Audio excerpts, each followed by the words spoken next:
Here is Chuck Todd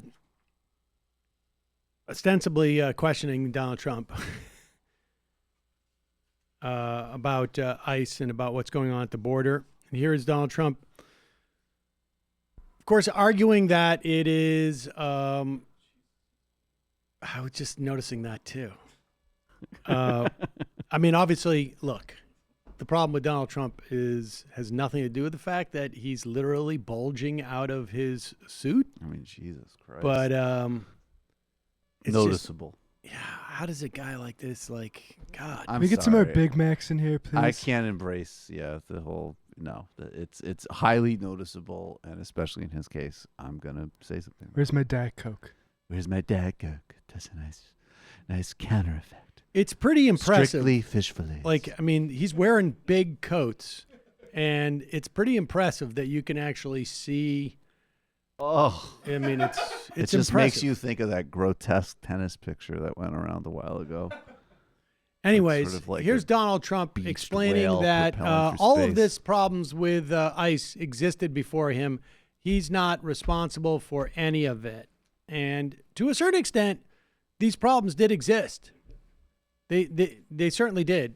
He is obviously exacerbating them and taking advantage of them, and specifically holding the solutions to these problems hostage to a wider and deeper anti-immigrant policy. But here he is with Chuck Todd. I want to ask what's going down with the children in these migrant camps.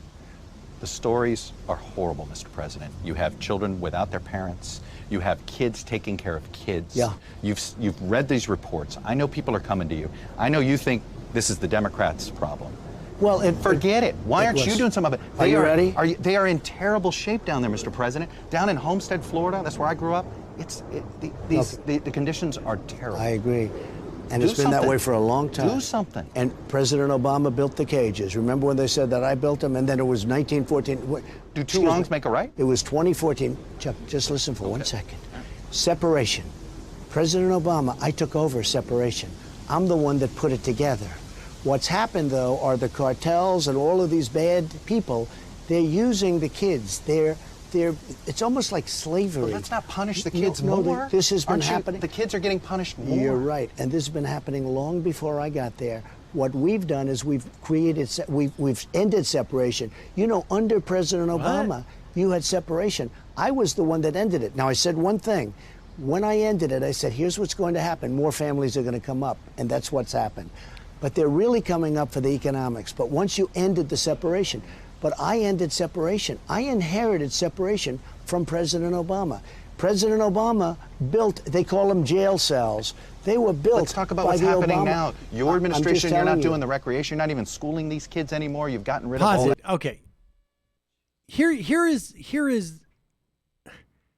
This is what is so frustrating to me.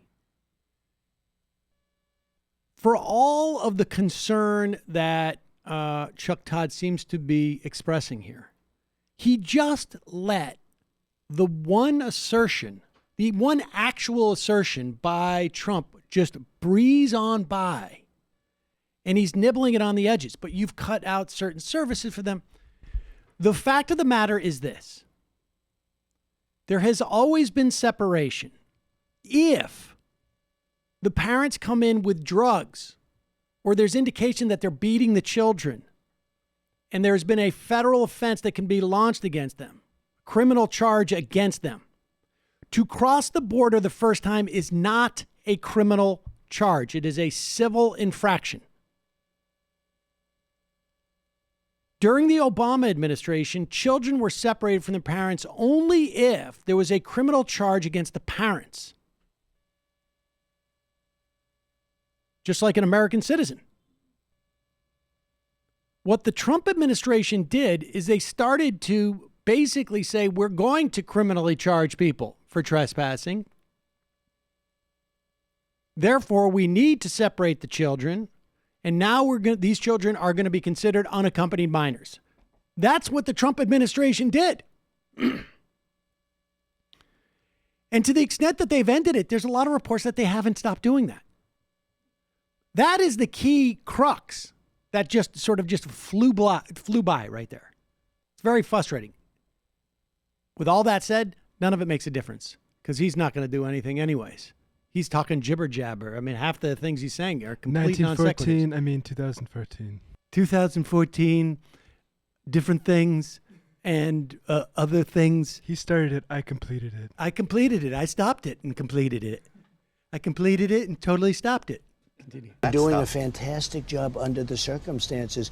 The Democrats aren't even approving giving us money. Where is the money? You know what? The Democrats are holding up the humanitarian aid. It looks like these kids are being used as Pause it. some They just passed that. I guess maybe prior. This was prior to that. Go ahead. being used as some sort of, is it hostage? Well, they are held being hostage? used. They are being used by very bad people on the But other now they're side, where politically they being actually used. get paid. With their money is being made using them because our laws are so bad. Because if you have a child, you have an advantage. You know that better than anybody. And what should happen? But why Chuck? let the political debate hurt these Chuck, children? we They could- could be impacted for years. If the Democrats would change the asylum laws and the loopholes, which they refuse to do because they think it's good politics, everything would be solved immediately. But they refuse to do it. They refuse to do Let me ask you it. this. You know what? If they change those, I used to say 45 minutes, it's 15 minutes. If they changed asylum and if they changed loopholes, everything on the border would be perfect. So in other words, he's saying that if we didn't have any laws that gave these people any rights, we could just put them in prisons and nobody would think it would be unjust.